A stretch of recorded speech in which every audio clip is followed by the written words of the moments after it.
जय श्री राधे दोस्तों, केपी की वाणी चैनल में आपका स्वागत है। माता रानी का आशीर्वाद पाने हेतु कमेंट में जय माता दी अवश्य लिखिए। वहीं अगर आप महाकाल के भक्त हैं तो कमेंट में हर हर महादेव अवश्य लिखिए। यकीन जानिए माता रानी संग महादेव की विशेष कृपा आप पर और आपके पूरे परिवार पर अवश्य ही बरसेंगी और आप सपरिवार स्वस्थ एवं सुखी रहेंगे। साथ ही आपकी सभी मनोकामनाएं यथाशीघ्र पूर्ण हो जाएंगी।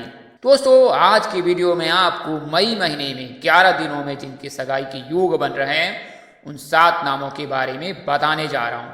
साथ ही आपको 11 दिनों की तिथियां भी बताऊंगा और कारण भी बताऊंगा कि उनके विवाह के योग कैसे बन रहे हैं। साथ ही आपको शीघ्र शादी के निवारण भी बताऊंगा, क्योंकि कई ऐसे जातक हैं जिनके विवाह में बहुत देर हो चुकी है और वे कई प्रकार के भी जो उपाय हैं उनको अपना चुके हैं। इसके पश्चात भी उनके विवाह के योग नहीं बन रहे हैं, तो इसके बारे में भी बताऊंगा कि ऐसा क्यों हो रहा है।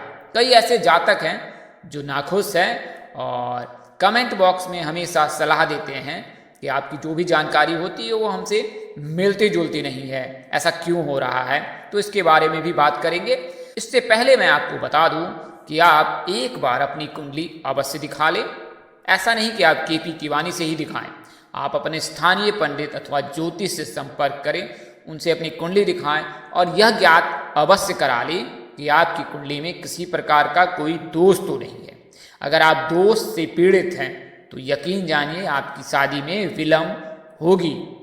अगर आप उस दोष का निवारण करा लेते हैं तो फिर योग बनेंगे। तो आप इसके लिए अपने स्थानीय पंडित अथवा ज्योतिष से संपर्क कर सकते हैं, अन्यथा केपी की वाणी पर नवीन तकनीक के जरिए आप संपूर्ण जानकारी ज्ञात कर सकते हैं कि आपकी शादी कब होगी, कहाँ होगी, कैसे होगी, किससे होगी, किस दिशा में होगी, कितनी दूरी पर होगी, किस नाम से हो सकती है, किस राशि से करनी चाहिए, जीवन साथी का रंग रूप स्वरूप स्वभाव और उनका करियर कैसा होगा, आपका करियर कैसा रहेगा, शादी अपनी जाति समुदाय धर्म में होगी या अंतरजातीय विवाह के योग बन रहे हैं, सास ससुर का स्वभाव कैसा होगा, ससुराल के लोग कैसे होंगे, लड़का कितना पढ़ा लिखा होगा या लड़की कितनी पढ़ी लिखी होगी, उसकी लंबाई और उम्र कितनी होगी, वो देखने में कैसा होगा, ससुराल के लोग कैसे होंगे, यह सभी जानकारी जो है आप मौखिक और लिखित दोनों माध्यमों से प्राप्त कर सकते हैं। तो इसके लिए मामूली शुल्क ली जाती है और यह सभी जानकारी आपको हिंदी में विस्तार पूर्वक दी जाती है। तो इसके लिए आप 8521835670 इस नंबर पर आप मुझसे व्हाट्सएप के माध्यम से, फोन कॉल के माध्यम से अथवा संदेश के जरिए भी संपर्क कर सकते हैं। नंबर आपको एक बार और दोहरा देता हूं, 8521835670। जल्दबाजी में नंबर निकल गया है तो आप चिंतित ना हो, क्योंकि आप वीडियो को स्क्रॉल कर नीचे जाएं और डिस्क्रिप्शन बॉक्स में आराम से नंबर नोट कर सकते हैं।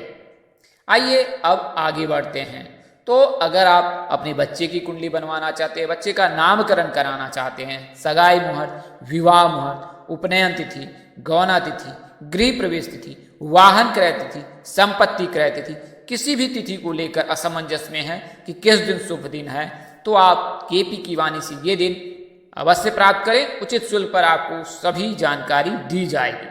वहीं शादी में अड़चने आ रही हैं, काल सर्प दोष, मंगल दोष, पितृदोष आदि का निवारण उज्जैन स्थित महाकालेश्वर मंदिर में करा दिया जाएगा। इसके लिए उचित शुल्क ली जाती है, तो आप इन सेवाओं का फायदा उठा सकते हैं। आइए अब आज की वीडियो पे नजर डालते हैं। तो जैसा कि आपने थंबनेल में पढ़ा है, उससे पहले मैं आपको यह बता दूं कि जो जातक वीडियो को देखने के बाद अप्रसन्न रहते हैं या उन्हें ऐसा लगता है कि जानकारी गलत दी गई है, तो कृपया सलाह अपना कमेंट बॉक्स में अवश्य दें। वहीं आपको मैं बता दूं कि यह जानकारी चंद्र कुंडली और ग्रह राशि परिवर्तन के आधार पर दी जा रही है।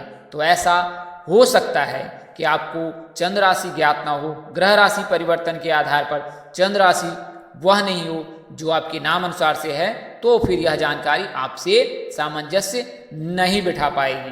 तो इसके लिए आप अपने नजदीक के किसी प्रकांड पंडित अथवा ज्योतिष से संपर्क कर अपनी चंद्र कुंडली अवश्य ज्ञात कर लें। आइए अब मैं आपको पहले उपाय बता देता हूं। तो गुरु और शुक्र दोनों को ही शादी के लिए शुभ माना जाता है। शुक्र लड़कों के शादी के कारक माने जाते हैं, स्त्री सुख विवाह सुख के कारक माने जाते हैं, वहीं गुरु पुरुष सुख और विवाह सुख के कारक माने जाते हैं। लड़कियों के लिए गुरु का मजबूत रहना और लड़कों के लिए शुक्र का मजबूत रहना बहुत ही अनिवार्य है। इन दोनों के मजबूत रहने से लड़के और लड़की की शादी के योग प्रबल बनते हैं और शीघ्र बनते हैं। आइए अब मैं आपको गुरु को मजबूत करने के लिए सबसे सटीक और सर्वश्रेष्ठ उपाय बताने जा रहा हूं। तो बृहस्पति के उपाय हेतु जिन वस्तुओं का दान करना चाहिए उनमें चीनी, केला, पीला वस्त्र, केसर, नमक, मिठाइयाँ, हल्दी, पीला फूल और भोजन, इन चीजों का आप दान कर सकते हैं। इस ग्रह की शांति के लिए बृहस्पति से संबंधित रत्न का धारण करना चाहिए, रत्न का दान करना चाहिए। ज्योतिषों की माने तो हीरा धारण करने से गुरु मजबूत होता है। तो एक रत्ती हीरा, अगर आप आर्थिक रूप से सामर्थ्यवान हैं तो एक रत्ती हीरा अपनी उंगली में अवश्य ही धारण करें।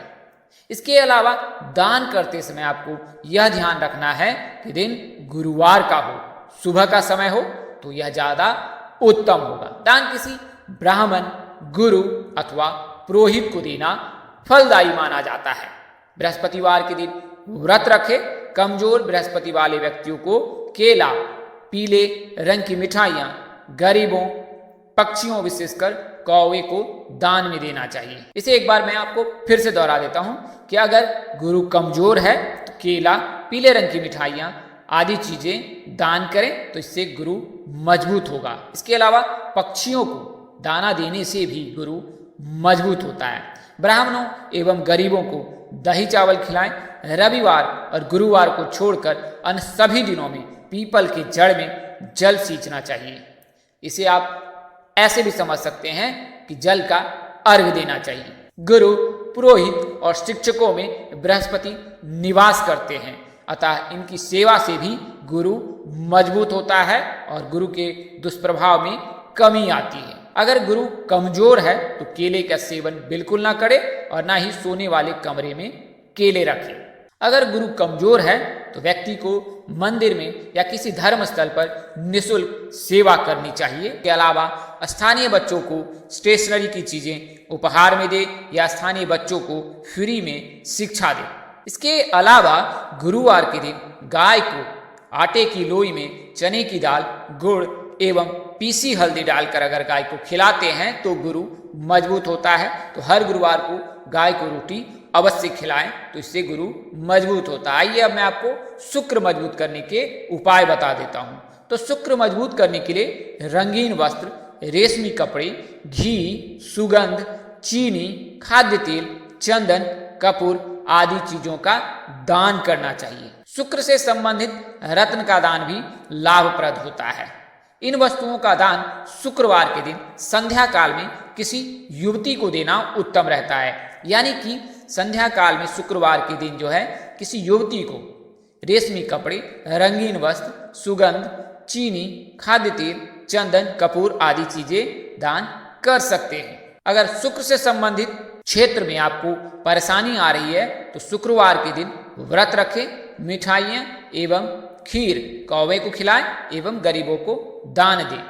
ब्राह्मणों एवं गरीबों को घी भात भी खिला सकते हैं, इससे भी शुक्र मजबूत होता है। अपने भोजन में से एक हिस्सा निकालकर गाय को खिलाना शुक्र के मजबूत करने के लिए श्रेष्ठकर होता है। इसके अलावा काली चींटियों को चीनी खिलानी चाहिए। शुक्रवार के दिन सफेद गाय को आटा खिलाना चाहिए तो इससे शुक्र मजबूत होता है। माता पिता के पैर छूकर अगर चरण स्पर्श कर आशीर्वाद लेते हैं, इसके अलावा 10 वर्ष से कम आयु की कन्या का चरण स्पर्श कर आशीर्वाद लेते हैं तो उससे भी आपको फायदा होगा। अपने घर में सफेद पत्थर अवश्य लगवाएं। किसी कन्या के विवाह में कन्यादान का अवसर मिले तो अवश्य स्वीकार करें, साथ ही गुप्त दान भी अवश्य करें तो इससे विवाह के योग बनने लगते हैं। आइए अब मैं आपको तिथि बता देता हूं। अगली तिथि मई 9 सोमवार के दिन है। मुहूर्त इस दिन जो है नक्षत्र मघा है, जबकि तिथि नवमी है। 10 तारीख को भी नक्षत्र मघा है, जबकि तिथि नवमी है। इसके अलावा 11 तारीख को नक्षत्र उत्तर फागनी है, जबकि तिथि एकादशी है। तो यह दिन सबसे श्रेष्ठ है। मई 12 को जो नक्षत्र है वो हस्त है और तिथि द्वादशी है। इसके अलावा 13 मई को जो है विवाह मुहूर्त के योग हैं। उस दिन जो है नक्षत्र हस्ती है, जबकि तिथि द्वादशी एवं त्रयोदशी है। इसके अलावा 17 मई को विवाह मुहूर्त है और इस दिन नक्षत्र अनुराधा है, जबकि तिथि द्वितीया है। 18 मई को नक्षत्र मूल है, जबकि तिथि चतुर्थी है। इसके अलावा 20 मई को नक्षत्र उत्तराषाढ़ा है, जबकि तिथि पंचमी एवं षष्ठी है।